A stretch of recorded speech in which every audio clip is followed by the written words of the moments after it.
Hola aventureros, hoy aprendemos a jugar a Senjutsu, Batalla por Japón. Elegís uno de los terrenos disponibles para el enfrentamiento. Elegís varios elementos para colocar en dicho terreno y los vais colocando. Un jugador coloca uno, el otro el siguiente, así hasta tenerlos todos colocados. Cada uno elige a su guerrero para el enfrentamiento, que tendrá que tener un mazo conformado de entre 30 y 40 cartas. Las cartas principal y de arma no cuentan para el límite de mano. Esta es la carta de Kamae que luego explicaremos detenidamente, pero en dicha carta colocamos nuestro marcador en la posición de Kamae neutral. En nuestra carta de personaje nos fijaremos en esta parte que nos indica la ventaja del personaje, en este caso 62. La de nuestro oponente sería 35.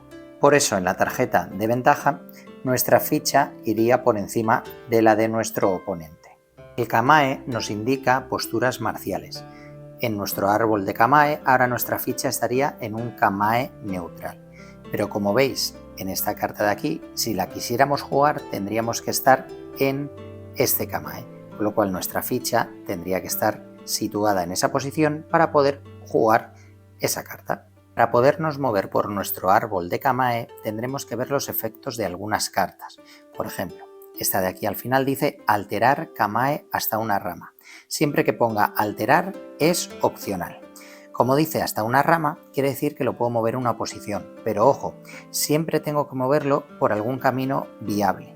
Este sería viable, pero si veis las flechitas, este indica que es unidireccional, no podría subirlo así. Con lo cual, si estuviera en un Kamae neutral y solo lo puedo alterar una rama, la única manera sería moverlo a esta posición. Sin embargo, tenemos otro tipo que sería cambiar a o cambiar Kamae, que eso sí que es obligatorio. En este caso me está diciendo cambiar a ese Kamae. Directamente lo tendría que cambiar aquí. ¿Qué pasa? Que si por ejemplo hubiera iniciado mi marcador ahí y tengo esta carta de cambiar Kamae a esa posición, directamente pasaríamos de aquí a aquí. En qué posición vaya teniendo mi Kamae va a ser bastante importante, porque si veis en esta carta de ataque me dice en qué Kamae tengo que estar para poderlo realizar. Este Kamae sería el de agresión. Si estuviera ahora mismo aquí, que es el de determinación, no me lo permite hacer. Tendría que estar en el Kamae de agresión para poder ejecutar lo que en esta carta me indica. Empezando por el personaje que tenga su ficha más abajo en el medidor de ventaja, colocaremos a los personajes en nuestro tablero. Siempre hay que colocarlos en las esquinas y el oponente estará en la esquina opuesta. Por ejemplo, el que menor ventaja tenía era este personaje, lo colocaremos por ejemplo ahí, y en la esquina opuesta colocaremos a el otro personaje. Tenéis que tener en cuenta que todas las miniaturas tienen un triangulito en una de sus caras. Esa marca es la parte frontal y es muy importante porque las cartas van a hacer referencia a ese triangulito. Entonces, como os decíamos, colocamos a nuestros personajes para empezar nuestra partida. Dentro de nuestra carta de personaje, este sería el indicador de las cartas que podemos tener en mano y este sería el indicador de los puntos de vida o las heridas que podemos recibir. Como dijimos al principio, ni la carta principal ni el arma cuentan para el límite de mano, con lo cual este personaje que tiene 5 sería 5 más estas dos cartas. Antes de robar nuestras 5 cartas, podemos buscar al inicio de la partida las cartas preparadas, que son las que vienen indicadas con ese símbolo de ahí. Esas cartas las puedo buscar y añadirlas a mi mano antes de robar sin exceder el límite de mi mano, y nunca más de una misma copia de una carta. Pues ahora sí estaríamos listos para empezar la partida. Vamos a ver cuáles son las fases del juego. Tenemos 5 fases de juego: robar una carta de nuestro mazo, elegir una carta que queremos jugar, revelar las cartas de todos los jugadores de manera simultánea, resolver dichas cartas y descartar hasta el límite de nuestra mano. Fase 1. Robar. Cojo la primera carta de mi mazo y la añado a mi mano. Ojo, si me quedo sin cartas para poder robar, debo recibir una herida. Segundo paso, elegir. Evidentemente nuestra mano no estará visible a nuestro oponente. De todas nuestras cartas elegiré la que quiero jugar, pero ojo, tengo que poder pagarla. Por ejemplo, cuando aparece este simbolito así, sin color, quiere decir que es gratuita. Pero todos los que tiene este simbolito que se llama focus en color rosa, quiere decir que hay que pagar ese focus para poder jugar esta carta. En este caso habría que pagar 2 focus para poder jugar esa carta. Una vez elegida la carta que queremos jugar y que podemos pagar, las pondremos todos a la vez boca abajo y comenzaría la siguiente fase. Como decíamos, vendría la fase de revelar. Todos los jugadores de manera simultánea le daríamos la vuelta a nuestra carta. Con ello veríamos la velocidad que tenemos para poder lanzar nuestra carta. En este caso tenemos aquí una iniciativa, una velocidad de 5 a 2, es variable, y aquí de 7 a 3, también es variable. Al estar empatados y ser variable en los dos, tendría que decidir el que está por debajo de la ventaja primero y después el siguiente con qué iniciativa quiere jugar. Eso quiere decir que yo puedo decidir, en este caso, jugar con iniciativa 2, 3, 4 o 5 y este jugador podrá jugar con 7, 6, 5, 4 o 3. El jugador que tenga la iniciativa más alta será el primero que empiece a ejecutar su carta. Pongamos este ejemplo en el que aquí tenemos una iniciativa fija y aquí una variable, y que la persona que tiene variable, al ver el 5, decidiera que fuera un 5. Entonces estamos empatados. En ese caso tendríamos que ejecutar las cartas siguiendo el siguiente orden. Primero se ejecutan las cartas de defensa, después se ejecutarían las de ataque, después las de meditación y por último las principales. Pongamos este caso. Imaginemos que mi jugador ha elegido la iniciativa 7 y este jugador, cualquiera de las que haya elegido, siempre irá por detrás. Empieza a ejecutar este jugador su carta, ejecuta toda esta parte, siempre se empieza de arriba abajo y llegamos a una parte que está separada y nos marca otra iniciativa, que es 2. ¿Qué pasaría? Si yo he elegido 7 y este ha elegido 4, primero se ejecutaría mi iniciativa 7 toda esta parte, pero aquí ya dice que empiezas con iniciativa 2. Como él ha elegido 4, entonces empezaría a ejecutar toda la parte superior de su carta. Pero ojo, llega él a iniciativa 1, con lo cual primero iría lo de iniciativa 2, con lo cual este jugador terminaría de ejecutar la parte de abajo de su carta y por último este jugador terminaría de ejecutar la parte de abajo de la suya. Recordamos que antes dijimos que algunas cartas tienen un coste en focus, pero ¿cómo se consigue ese focus? Bueno, lo máximo que podemos tener de focus son 3. Y siempre que movamos nuestra ficha en nuestra rama de Kamae y pasemos por el focus, nos cogeremos una fichita de focus y nos la pondremos en nuestra zona de juego. Nunca nuestra rama de Kamae, nuestro marcador, puede acabar en el focus, con lo cual si estoy aquí y me dice altera una rama, yo paso por aquí, me cojo mi focus, pero tengo que terminar el movimiento o aquí o aquí. Hay cartas que no tienen ningún coste para jugarlas, pero que alguno de sus efectos sí que tienen un coste en focus, con lo cual si quisiera ejecutar ese efecto de rotar 2 mi miniatura, tendría que pagar ese coste en focus que sería de 1. Podría darse el caso que al revelar las cartas, mi carta no me interesara viendo lo que va a jugar mi oponente. Y si tengo en la mano una carta como esta, que tiene un efecto instantáneo de reposición, directamente podría cambiar esta carta por la que yo había jugado. Y esta iría al descarte. Sustituiría mi carta y esta sería con la que iba a jugar. En este caso tengo iniciativa 6 y él tendría que elegir entre 5 y 2. La máxima dificultad de este juego radica en entender la simbología, por eso es importante tener las cartas de referencia cerca.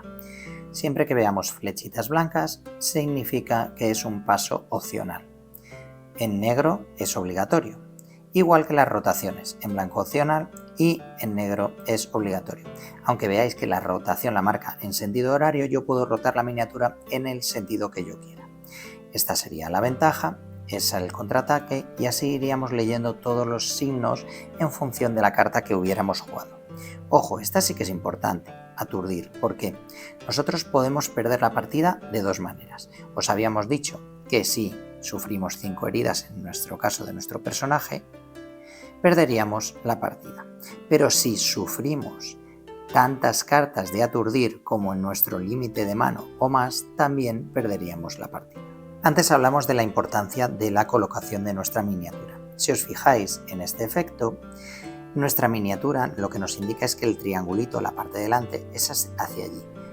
Ese símbolo de exclamación quiere decir heridas. Aquí haríamos en esa casilla 2, 2 y 1.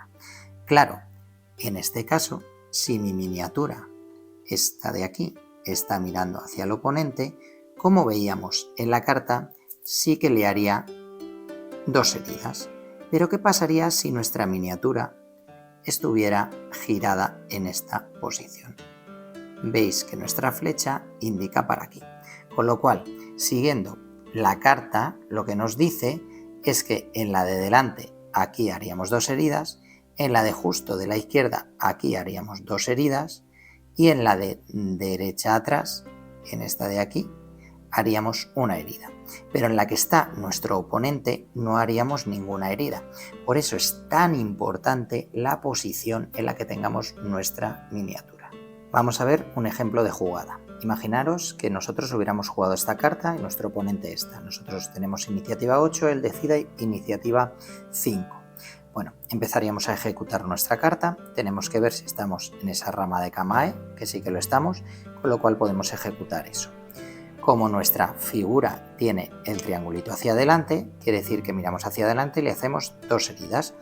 Dice, si tiene éxito, cambia a cualquier Kamae. Tengo que cambiar a cualquiera de estos. Entonces, pongamos que lo cambiaríamos ahí, ¿vale? Nos diría también que si estamos en el Kamae naranja, en el de ataque, podríamos a nuestro oponente aturdirle. En este caso no estamos en el Kamae naranja, estamos en el verde. Y recordamos que el cambiar Kamae siempre es obligatorio, con lo cual no podríamos ejecutar eso. Nos tocaría nuestra carta ahora iniciativa 4, pero recordamos que nuestro oponente ha elegido la 5, con lo cual antes de seguir jugando el resto de la carta, veremos lo que tiene que hacer nuestro oponente, ya que él tiene mayor iniciativa que la parte inferior de nuestra carta. Pues bueno, él podría girarse, porque lo blanco es opcional. Imaginaos que sí que le interesa, pues decide girarse en esta posición, ¿vale? Y luego esto de aquí sería el bloqueo. Como ya le hemos atacado, no nos va a poder bloquear salvo que en la segunda parte de nuestra carta también le atacáramos. Si tiene éxito, no lo ha tenido porque no nos ha podido bloquear, nos empujaría 1. Ya veremos que esto es importante porque si nos chocamos contra cualquiera de la escenografía o nos salimos de nuestro tablero, tendremos una penalización que veremos a continuación. La siguiente parte ya es iniciativa 1, con lo cual volveríamos a nuestra carta. Iniciativa 4 nos dice si estoy en ese Kamae, puedo mover 1 y luego también puedo rotar. Estoy en el Kamae verde, voy a ver si me interesa moverme o si me interesa rotar. Pues podría mover hacia adelante, recordad siempre la flechita, izquierda o derecha. Pues podría mover aquí y como luego me permite rotar, me vuelvo a poner otra vez de frente a mi oponente. Luego me dice si estoy en el amarillo, robar más robar una pieza.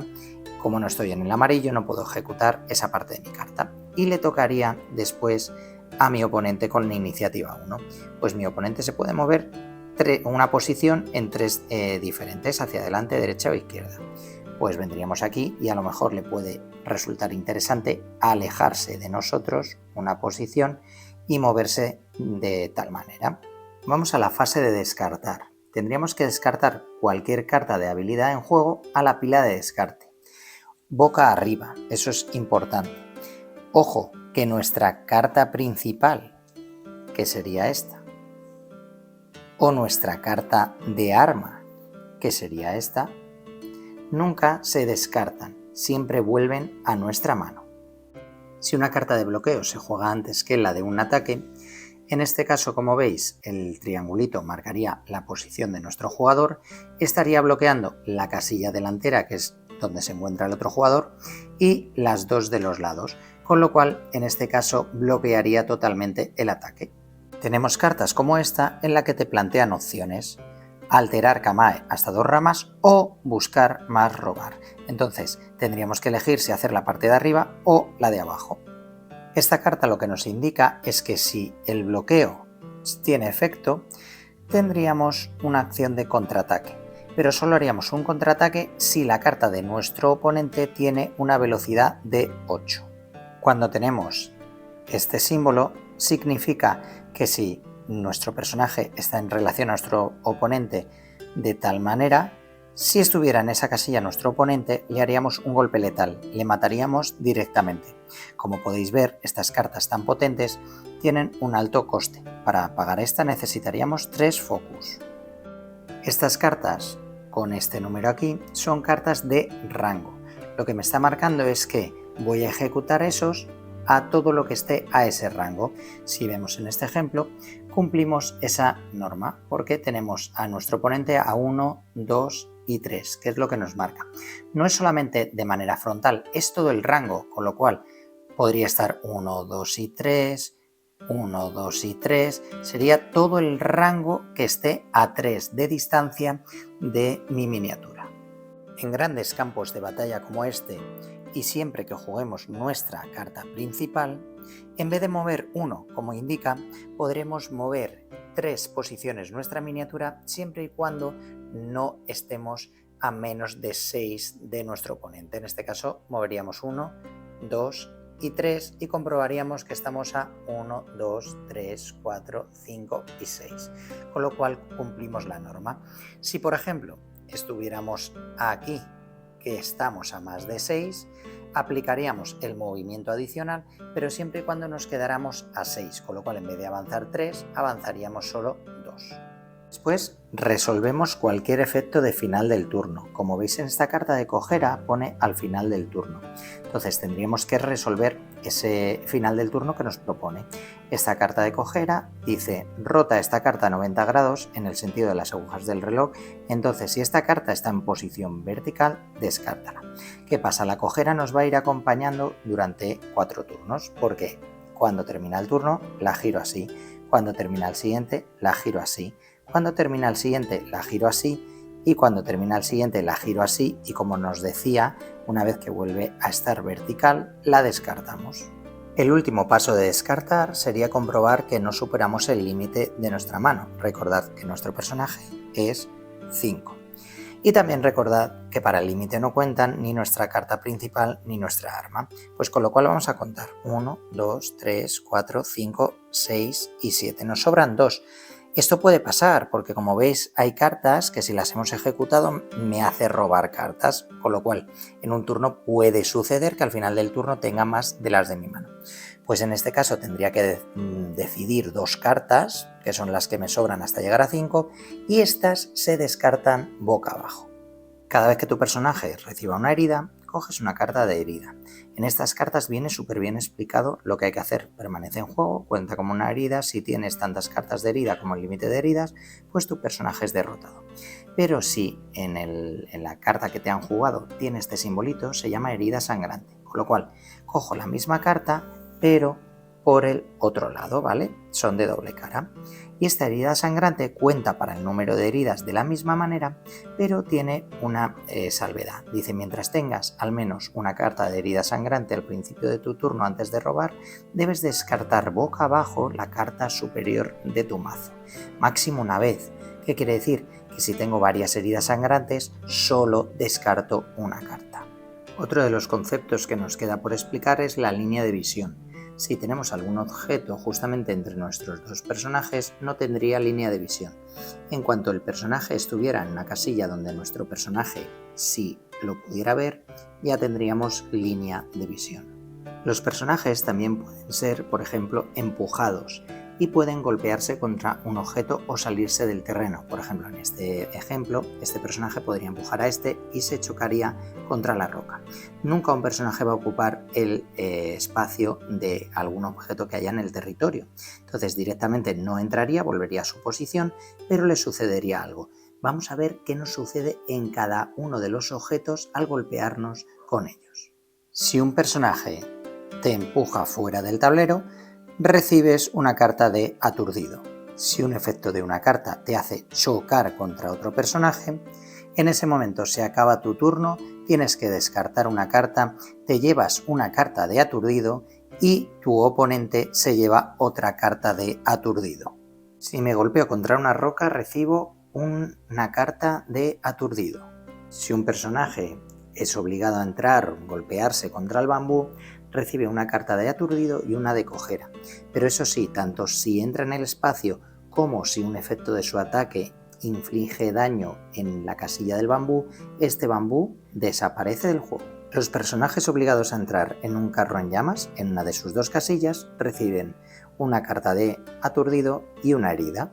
Un personaje obligado a entrar o golpearse contra un templo recibe una carta de aturdido, pero ojo, como efecto de fin de turno, cualquier personaje que esté en una casilla adyacente al templo se lleva uno de focus.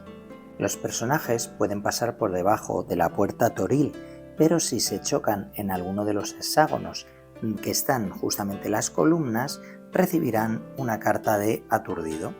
Los personajes obligados a entrar en una casilla que contenga cerezo reciben una carta de aturdido. Los cuerpos son como hexágonos ordinarios para el movimiento de nuestros guerreros. Ahora bien, el que entre en un hexágono con un cuerpo recibe una carta de aturdido y descarta todos sus focus. Y grosso modo este es Senjutsu.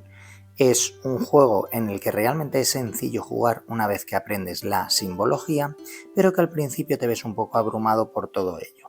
Hemos querido hacer un vídeo tutorial más o menos cortito, yendo un poquito a los puntos clave y un poquito a lo que sería el orden de cada turno, pero sí que os recomendamos que tengáis siempre vuestra carta de referencia y vuestras reglas, sobre todo para consultar cualquier duda con la simbología.